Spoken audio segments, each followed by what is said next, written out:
première pierre que vous allez poser est une étape importante dans le processus de développement des activités de cet hôpital. En effet, l'hôpital d'Al Diam a démarré ses activités le 29 août 2016 par les consultations externes pour un certain nombre de spécialités médicales et chirurgicales, ainsi que des activités de soins telles que la radiothérapie, mais aussi d'aide au traitement, comme la pharmacie. Dès le mois d'octobre de la même année, la mise en service des laboratoires nous a permis d'étendre la gamme des prestations et de soutenir l'activité clinique. Et très tôt, l'hôpital a opté pour une démarche de qualité, comme en attestent les innovations en matière d'accueil, d'orientation et d'accompagnement dans un cadre soigné et humanisé, traduisant notre slogan fédérateur « L'hôpital autrement ». En avril 2019, les activités d'hospitalisation dans les services médicaux ont été lancées grâce au soutien constant de la tutelle,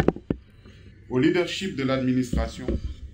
et sous l'impulsion de la communauté médicale. Monsieur le ministre,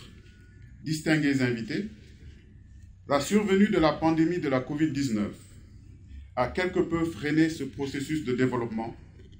du fait de la réorientation de nos énergies vers l'urgence sanitaire du moment.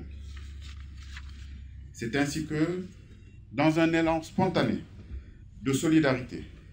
porté par la commission médicale d'établissement, qui a su trouver auprès de monsieur le directeur et de ses collaborateurs de l'administration une oreille attentive, l'ensemble du personnel s'est mobilisé pour participer à l'effort national, en offrant son espace, ses locaux, sa compétence à la tutelle, qui a bien voulu nous intégrer dans le dispositif de réponse à la pandémie. Cet engagement, d'ailleurs, nous a valu la construction de ce centre de prise en charge des épidémies que vous voyez plus loin et dont on a parlé tout à l'heure. Et c'est pour nous l'occasion de vous remercier encore une fois de votre soutien constant qui nous a permis de transformer cette contrainte en une opportunité de servir modestement le pays.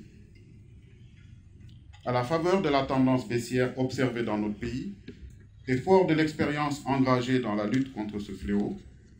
l'hôpital a poursuivi sa marche en avant par l'ouverture de nouveaux services d'hospitalisation en néphrologie et en cardiologie. Le démarrage des activités chirurgicales en décembre 2020, adossé à l'ouverture des hospitalisations en chirurgie générale, urologie, orthopédie, oncologie chirurgicale et gynécologie obstétrique, est venu confirmer cette progression en matière d'offres de soins. Enfin,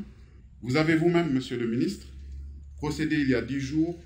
à l'inauguration de l'IRM et du scanner du service d'imagerie médicale,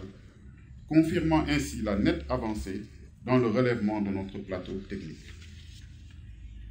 Monsieur le ministre, honorables invités, pour bâtir haut, il faut creuser profond. Toutes ces réalisations ont pu être effectives parce qu'ancrées dans un ambitieux projet d'établissement, élaboré dans un processus participatif et synergique,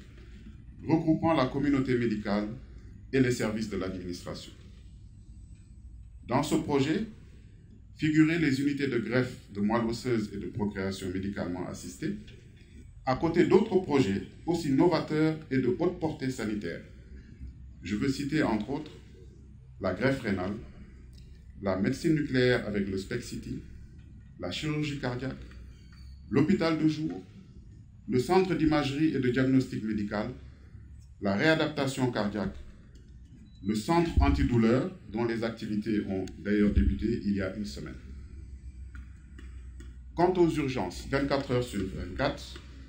y compris les accouchements, le démarrage est imminent, les contraintes liées aux ressources humaines étant en bonne voie de résolution. Monsieur le ministre, honorables invités, alors que la première pierre de ce chantier va être posée,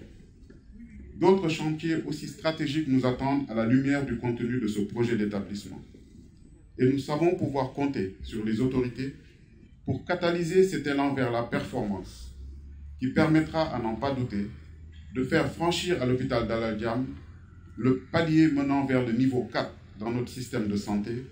au grand bénéfice des populations sénégalaises.